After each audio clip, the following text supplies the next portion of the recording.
So we're going to look at Graco Inc. And in the video, we're going to go through the process of valuing this company. We're going to enter their financial information into the model.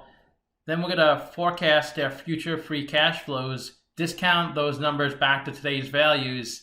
Then we'll have an intrinsic stock price, and we'll compare it to the actual stock price to see if it's a buy or a sell.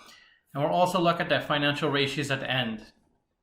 So Graco is a manufacturer of fluid handling systems and products.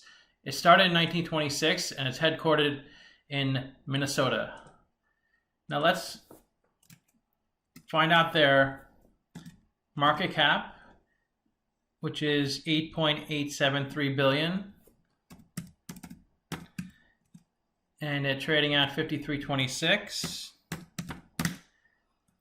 Now we need the free cash flows. And we can get all this info from Yahoo Finance. We'll go to the cash flow section, pull the free cash flows. And the way you value a company is you estimate the future free cash flows, because that's the actual cash that's left over after running a business. Net income is called a profit and loss, but that has a lot of accounting things going on, so we can't really forecast that.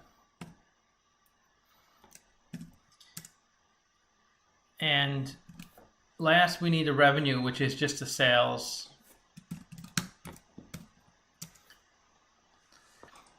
Well, we need the capital structure of the company so we can figure out what discount rate we need to apply to the future cash flows. So the interest they pay on the debt is $13 million. And let's see how much debt they have. We'll go to the balance sheet for that. Go to liabilities. Current liabilities, so 7732 of current debt, that's 7.7 million. And then long-term debt is 164 million. So they pay a high interest rate, 7.6%. Let's get their effective tax rate so we can see how much to discount that interest by.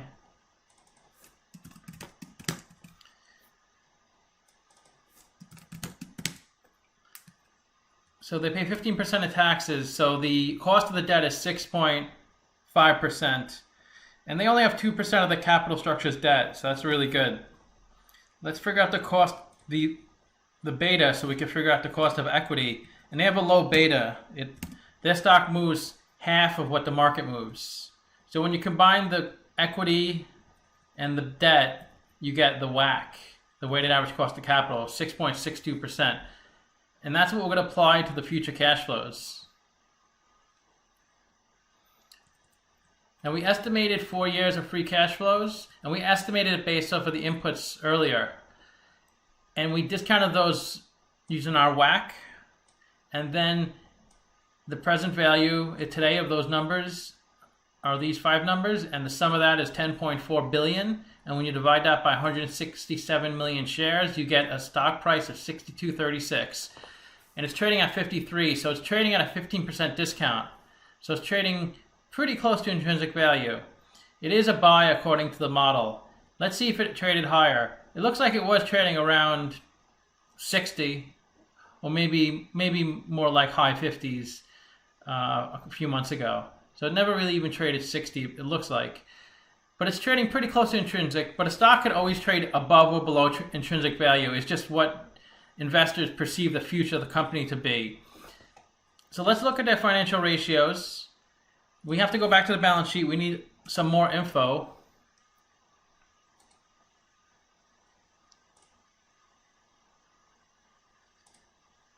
So the current assets is 791 million.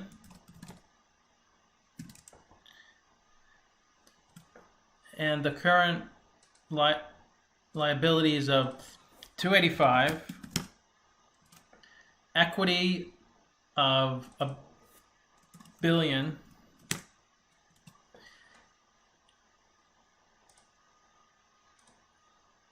And I wanted to just talk about deferred revenues, just in case if someone doesn't know what that is.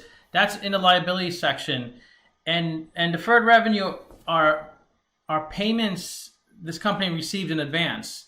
So they received money for the products that they provided to customers, and they're booking it on the balance sheet as a liability. Now, the reason they do that is because deferred revenues are payments you receive from customers, but you haven't delivered a product yet.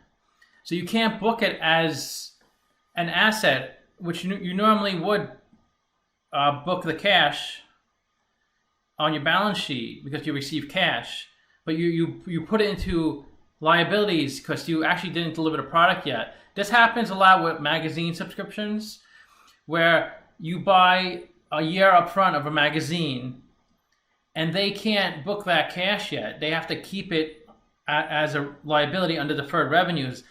And every time they mail you a magazine, so say just to make it easy, you sent them $12 for 12 magazines, one a month.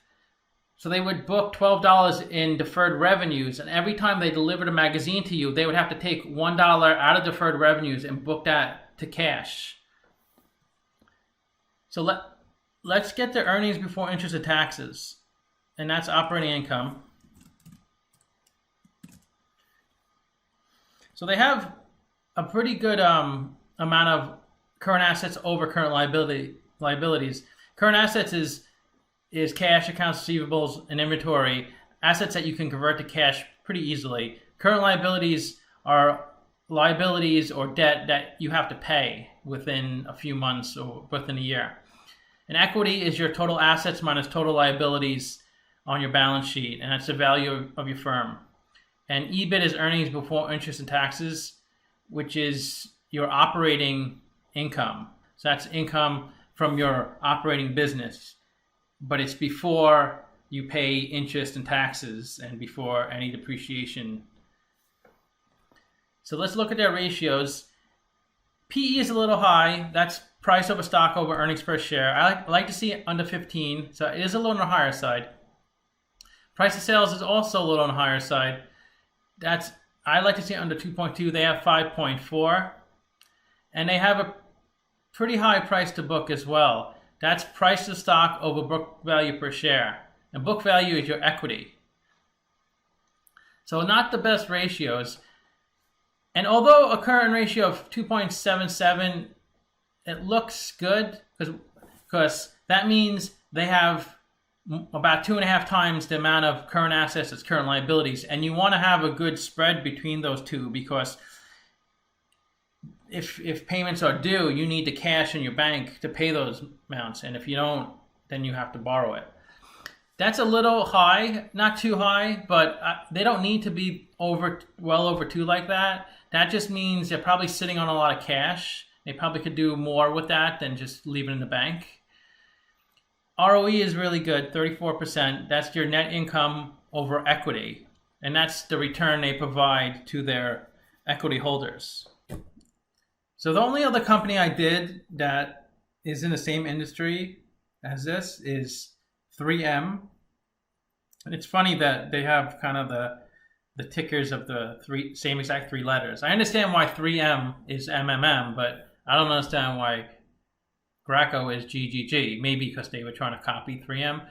But anyways, so 3M wins the war in ratios. They win on everything except the current ratio.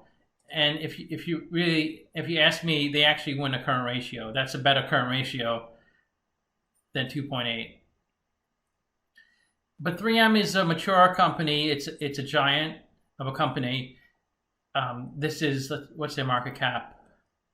8.9 billion. So I'm sure it's a lot smaller than 3M's. But it's not a bad company. GGG. They have decent numbers, and they've been around a while, so they're not much of a risk. The probability of default within 12 months is 0%. So let me know what you think in the comments, and thanks for watching the video.